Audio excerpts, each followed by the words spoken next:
Hello and welcome to another AIC video. So I have two ThinkPad P1s in front of me. The one here on the left is my personal P1 Gen 7. Now I had done a review on a P1 Gen 7 that was provided to me from Lenovo. I loved it so much that I sold a bunch of things, including my 25th anniversary ThinkPad, to be able to afford my own. On my right is a ThinkPad P1 Gen 8 that literally just arrived from Lenovo 20 minutes ago via shipper. So wanted to go through and do a little bit of compare, contrast, and a quick benchmark in this video. Then I will do a full review after being able to use the laptop for a little bit of time. So first things first that I want to show is this is the charger for my P1. It is a it's all tangled up.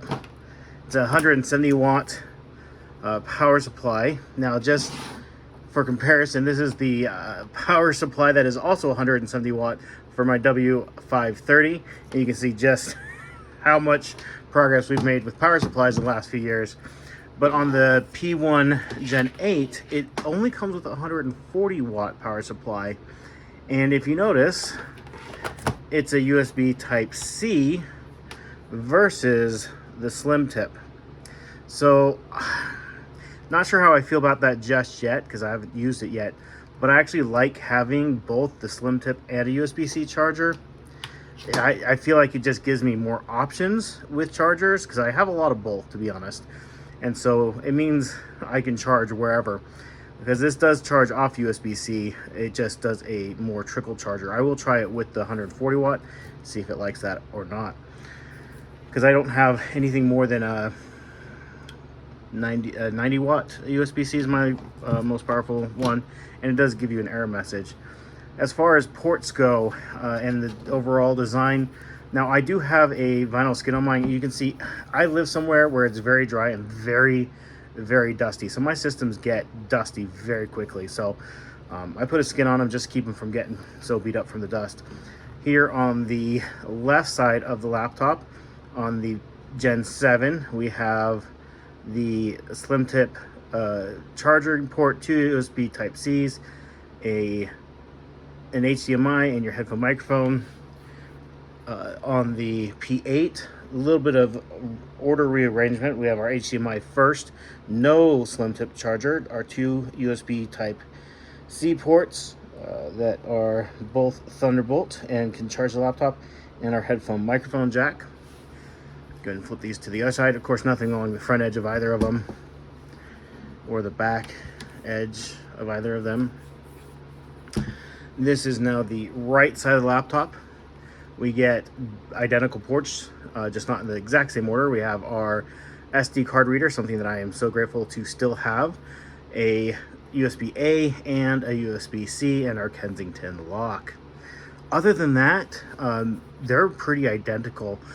One thing I will just point out is I have had this literally seconds. I had just washed my hands because I was outside working on something when this showed up, and it is still covered in fingerprints after just seconds. So it's another reason why I got the vinyl covers. I just put fingerprints on everything. So let me go ahead. I'm going to take a few seconds off camera, unscrew the back of these, and we'll take a look at the internals and compare them. All right, so we have the back covers unscrewed. They're identical. They're both, this is actually one of the easiest back recovers I've ever removed from a laptop. You just undo the 6 screws and you just pull either side here at the edge and it just pops up. Obviously, I already had them loose.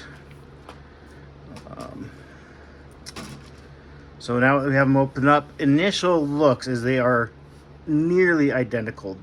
There's just a couple of changes that has mostly to do with the port. So they both have these big 90 watt hour batteries. They both have dual SSDs. They're both using liquid metal. The heatsink and fans look identical. Where the foam is identical. The only real difference I'm seeing is mine's a lot dustier, and I do clean this periodically. So let's take a closer look at one of the main differences that I see right off the bat. So on the P7, this is your charging port. And unfortunately, unlike a lot of other slim tips that are a cabled port, So there's a cable that you have the port and then the cable that runs to the system board. On here, it is soldered to the system board, and I find that to be unfortunate because on older systems that had a slim tip, you know, it was a less than $10, $5 to $8 part that you could replace if you ever damaged your charging port. The fact that it's soldered to the system board does mean board repair if you ever manage to damage that. Our Wi-Fi is soldered. We do have the LPDDR 5X CAM2 memory. So this gives us the same or very similar speeds to soldered RAM without it being soldered and actually being upgradable and replaceable. If we come over here to the Gen 8, and we still have the same RAM situation, a little bit different cover for it though. Still got soldered on Wi-Fi, which I think is done because of the license agreement with Intel, that gets soldered on and not replaceable, as much as it is a cost savings. Obviously we don't have the slim tip on this side, but what we have is, of the 3 USB Type-C ports, and again just one of them, it is replaceable. So if I were to remove these 2 screws and remove this bracket, which I'm not going to do because I've seen how fiddly it is, you can actually replace this port. So it's socketed onto the system board and it is replaceable. So when you go to charge, the one that you'll want to use is the port that's on the right hand side of the laptop. Now, this is probably mostly personal preference, but I'm going to mention it. I prefer my charging port to be on the left side of the laptop because that's where I'm mostly going to have the laptop plugged in most of the time. And if you're using an external mouse and the charging port is on the right hand side, it does mean that it can interfere with your mouse a little bit. So that is something to keep in mind. Or if it had been moved further back on the laptop, it'd be less of an issue. If you're left-handed, non-issue, which of course though most left-handed people have to deal with the charging port being on the left-hand side of the laptop, so that's its own issue, I guess. So let's go ahead. I'm going to put these back together. I'm going to boot them up. I'm going to have to do some downloads and configuration on this one, and we're just going to run through a quick benchmark to compare them for this video. And then what we'll do is, again, I will do a full review of the P1 Gen 8 in a coming video. All right, before we go ahead and actually run the benchmark, I did want to talk about just specs for just a moment. On the left, on my P1, I have the 2560 by 1600 high refresh rate LED LCD panel. I got this one specifically because I wanted the high refresh rate screen. On the P1 Gen 8, the only high refresh rate screen is the OLED, which this one does have. It's the 3.2K OLED screen, and you can definitely tell the color difference between the two.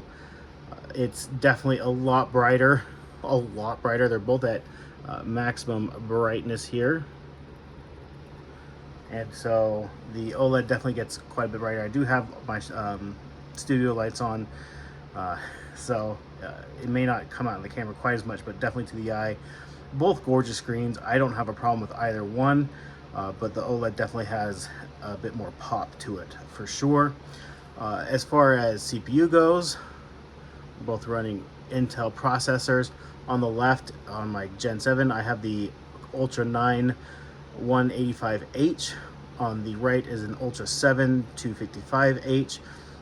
Personally, I feel like the Ultra 9 on the Gen 7 really wasn't worth the upgrade. It's a bit more power hungry and doesn't give a very big uplift in performance. It does some, but not a ton. They both have Intel Arc integrated graphics, but the dedicated graphics card, mine has the RTX 4070, and the Gen 8 has the RTX Pro 2000 Blackwell generation.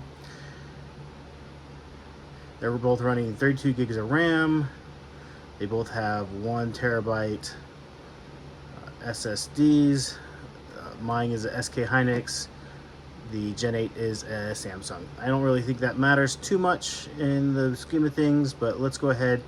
I'm going to run the benchmarks on one and then the other, but on your screen, I'll have them side by side. So give me a minute to run them both through the benchmark.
Alright, so we have the scores side by side now after running the benchmarks.